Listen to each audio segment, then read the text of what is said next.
Honey German, and welcome to CEO Unplugged. Today I'm sitting down with Michael Lamonsoff. He is the CEO of the law offices of Michael Lamonsoff. Thanks, honey. Hello. Welcome. Well, thank you. Good to be here. I know, it's so great to finally meet you in person. I feel like I know you. Do you? Yes, I've been hearing the commercials for years. Mm-hmm. I know your voice, Mm-hmm. and I'm happy to meet you today. Well, I'm glad to meet you as well. We got a lot to talk about. We do. First of all, take me back. Sure. Where were you born? Where were you raised? I want to get to know you, the person, first. Okay, let's see. I was born in Brooklyn, Okay. like a lot of people. So you're one of ours. Right. Caledonia Hospital in Brooklyn. That's actually where I was born. Okay. I was raised in Brooklyn until, I don't know, 5 or 6 years old. My father was an officer in the Army, and also he became later on an eye doctor. Oh, nice. Yeah, so he moved us out to Long Island when he made enough money to get us out of Brooklyn. Nice. Where in Long Island? Oceanside. Okay, I know where that's at. Yeah, it's in the South Shore area. I love the South Shore area. Every single house in Oceanside is almost the same, and they're about 5 feet from each other, so you can reach out a window and touch the house next to you. That's how I grew up. Now, where did you go to college? Did you stay in Long Island to go to college? I went to college. No, I didn't stay in Long Island. I actually went to University of Arizona. Okay. Oh, you went far. Yeah, I did. Okay. I traveled far. Nice. Want to get away from my friends and the bad influences of, I feel you. So, I was more or less a badass when I was a kid, and so I wanted to get away from that. Weren't we all New Yorkers? Yeah. Badass when we were kids? We're all badass. Now, what did you pursue when you went Not to all, college? but some. A lot of us, yeah. Yeah. What did you pursue when you went away to college? When I went to college, I pursued psychology, Psychology. Okay. right? So from college at the University of Arizona, I moved to Harlem at Columbia University. And that was for my master's degrees, but postgraduate work. So when did you decide I'm going to be an attorney? That came after practicing as a social worker and a therapist. Really? Yeah. Interesting. Yeah. What actually sparked, what was that defining moment that you were like, I want to be a lawyer? Honey, I was dealing with people, and they were telling me their problems every day. But these people, this population I was working with, really were not getting better. And I have a competitive spirit where I want to make somebody better. I want to see the fruits of my toil, and I wasn't seeing it as a therapist. I just was not. So some people had schizophrenia and different mental disorders, and it just wasn't for me. So I searched my heart and my intellect.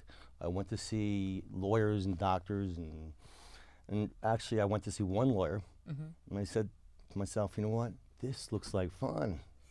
I can do this. I can do this, but I can do it better than he can.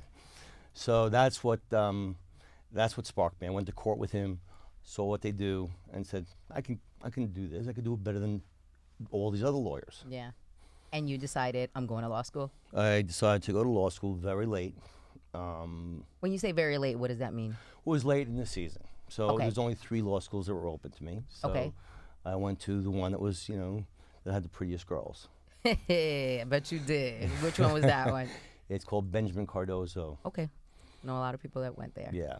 Nice. And when did you actually open up your practice and you're like, I'm open for business? Who's my first client? Well, in college, in law school, rather, what I did was I clerked for a judge, a federal magistrate, in the civil division. Okay. Like you told me you were a civil, practitioner, paralegal. I went into that civil division with a federal magistrate who's very famous. He's passed away since, but not for me. I didn't do it. Hope not. Anyway, so me too. So I clerked for him, then I clerked also at the U.S. Attorney's Office in the civil division under Giuliani at the time. Okay. When he was a U.S. attorney. Doing my numbers. Which makes me 20 years old. Okay. So you did sort that. of. And then you said. And then I said, after doing all of this, thank you for placing me back in time. After doing all of this, I said to myself, this looks like the kind of the area of law that I really want to practice. And the reason for it is because in personal injury, you see a story. You see somebody who's injured by the negligence of somebody else. You see that person go through hell. And you also get to see the end of the story by winning and getting that person money. Now, the money will never replace what that person lost. Of course not, yeah. But that person in some small way is recompensated for his or her injuries. So you would say, like, witnessing these cases, being in court, and maybe seeing them all the way through trial is really one of the determining factors why you decided you also wanted to be a personal injury attorney. Yes, other areas of laws. Take a look at corporate law, right? You got these lawyers in libraries for hours and hours and hours, and they're library slaves. They're not really seeing the whole story. They're getting one small piece to do, or maybe they can get to watch a trial. Yeah. Well, in personal injury law, it makes sense, right? You're telling a story. It becomes personal. You know what that person went through. Yeah, And you you do. feel really, really good at the end when you win and you give that person some remuneration for that horrible experience that person went through. Now, do you have one case that's super memorable that you're like, that case really touched me? Like, I'm forever going to remember this case? Yeah, it was, I was going to talk about, there's so many cases, but really the I don't know if you remember the American Airlines flight that went down after 9/11. Do you remember Dominican that? Republic? Yeah, Yeah. exactly. Okay. Really close to me. Yeah. So I represented a lot of the families, okay, of some of the victims that, went down on that plane, okay.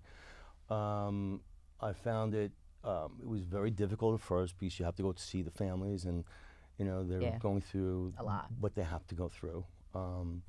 But, it was a very, very interesting story of what happened and how these people, had 56 seconds of knowing that they're going to die. Yeah. And then we had to kind of tabulate what was that worth. So we had to fly to Dominican Republic and do depositions there. We had to fly to Texas where the defendants, attorneys were there. It was a long, arduous battle, but from what I understand, we got the highest settlements out of anybody else. Wow, that's so amazing to hear. Now that we talk about Dominican Republic and we talk about traveling, what do you think is one of the biggest misconceptions that immigrants and Latinos have about not being able to recover when they're injured, maybe due to their immigration status or maybe they're just plain old illegal? It drives me crazy. It literally drives me crazy because they have the same rights as everybody else here. It's not the fact that they may not have legal status here has no bearing on whether or not they were injured by some negligent idiot. Okay. So those people have the same exact rights as we do, and they're allowed to bring lawsuits, and the immigration, the government cannot do anything to them. Okay. Their immigration status will remain the same, untouched. And I have many people come into my office, and it really bothers me because I hear about it sometimes. People are fearful. They're like, They're I scared. got hurt, but I'm not going to a lawyer. I'm not going to a court. I'm not suing an insurance company. the only thing they can ask is whether or not they have a social security number. Okay. Okay, they cannot ask anything about status, and there cannot be any repercussions. I want to make this really, really clear. Yeah, because I feel like this is always like a gray area, especially newer immigrants and people that are just maybe coming. They might not know this. Like, I might know this because I've been around forever, but they might not. Many people have had very, very horrible injuries, and they're so afraid to do anything about it because they're afraid of this very issue. But it's incumbent upon me to explain to them in layman's terms so they understand. I speak some Spanish. I'm going to test your Spanish You later. do it. Go for it. Off camera. Okay, no problema. So I go to great lengths to explain to them that their status will never be changed or touched or attacked, that they have the same rights as people who have legal statuses here. That's good. We're going to definitely clip this and share this on social media because I feel like this is something that needs to be put out there. You know, a lot of people are living in fear, especially with everything that's going on right now. But I think like anyone who has been injured and whose family has been affected does have a right, to be compensated. Well, you have an administration who unjustifiably are attacking these people who've worked here for so long. People who have paid taxes here, people who've toiled here for years and years and years, and this administration is seeing fit to attack them. and go after them, and it just doesn't make any sense to me. Now we got to create more awareness about this fact. Now, what's one of the hardest parts about, being a personal injury attorney? Because I know, as much as you might want to separate, the client from the work, you still see a lot of people, who are injured, whose lives fall apart while the case is happening. What do you feel like is one of the hardest parts about, working in this field? Oh, the hardest part by far is the initial visit to somebody who has been horrifically injured. I mean, some are paralyzed, or they become quadriplegics, or the families of people who have died, and we have that's sad. So the story that I have is there was a girl who was 15 years old involved in a car accident, and I represented the family for years. She became, from a car accident, she became a paraplegic. So the family, they just didn't feel, they couldn't tell her. They couldn't tell her that she was never going to walk While again. she was in the hospital? While she was in the hospital. Wow. So I sort of, because I knew them, they were like family to me. So I helped along with the process. That must have been hard. Yes, it's very difficult to talk to people. I pause always. Yeah. I sit when somebody passes away, especially, when the family members are there. They start to cry, and I know how to pause because of my psychology background. That probably helps a lot. It does. It does. I've learned. There's a lot of different things to do, and things to tools I use when I have somebody whose family member just passed away, and they're talking to me. That's good. It's crazy because it's like, for you to have a lawyer that's actually in tune with what you can be feeling at that moment and be able to advise you, not just as a legal person, but also as a psychologist, and have that empathy and that sympathy for you as a human. I feel like that, not just because you're sitting here, but I've never actually met an attorney that was also in that field. I think that alone makes you like so valuable, because you have that human component that not every lawyer has. No offense to the lawyers. Thank you. And without sounding arrogant, some of my degrees and also my background, has taught me to be able to read body language. I know when people are lying. I know when people. Now I tensed up. I'm like, what's he reading about me?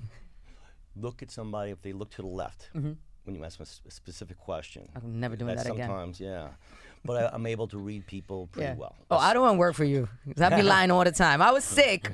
Like, no, you weren't. Right. Well, people's grandmothers seem to die, 15, 16 times sometimes in my office. Oh, Lord Jesus. No, I just blame the train and some food poisoning. Now, a lot of people want to be attorneys. Sure. I was one of them. What advice do you have for someone, who right now is thinking about it? Like, maybe I could be a lawyer.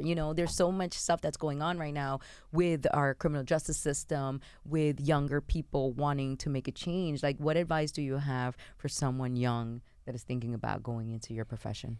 Well, I mentor a lot of the younger attorneys in my office, and what I always tell them, in order to be successful, I know I'm going away from what you were specific. Don't worry about it. But in order to be a successful attorney, to be a good attorney, don't give up. Just you gotta work really hard.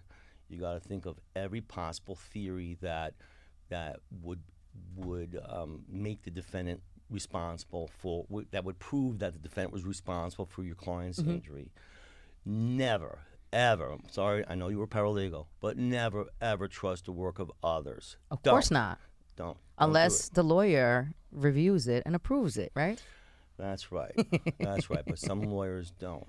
Well, that part. So I don't trust anybody but myself. And so I make sure I live by that rule. And I double check and triple check what everybody does for me. As you should. Yeah. Nothing. I'm a strong believer. Nothing should be filed. Nothing should go out unless the person that's actually licensed to practice law handles it, approves it, and signs it. Problem is that a lot of lawyers will just rubber stamp things. Yeah. I actually look at these things. That's good to know. My paralegals don't like it though. I know, because then it comes back and it has like a million corrections. You're like, my beautiful work, what happened? Right, but it's okay. But it's better because it goes out perfect. Now, I wouldn't be doing the right thing if I didn't get into the bull. I feel like everybody around here says the word. Everybody in my life recites the commercials. I'm like, why are you reciting me a Michael Lamonsoff commercial right now? I hear him. My husband knows all your commercials. Why do they call you the Bull? And who came up with this name? I'll tell you. Well, I'll tell you why they call me the Bull, and I'll tell you how it came up. Okay. Okay. I love to win. I'm a competitor.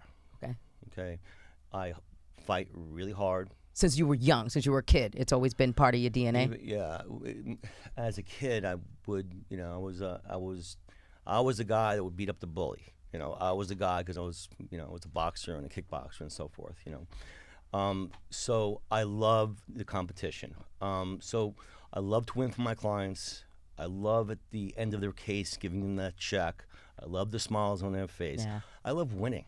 So it's just like a personal thing for you. It's a personal thing for me because, I'm a very competitive guy.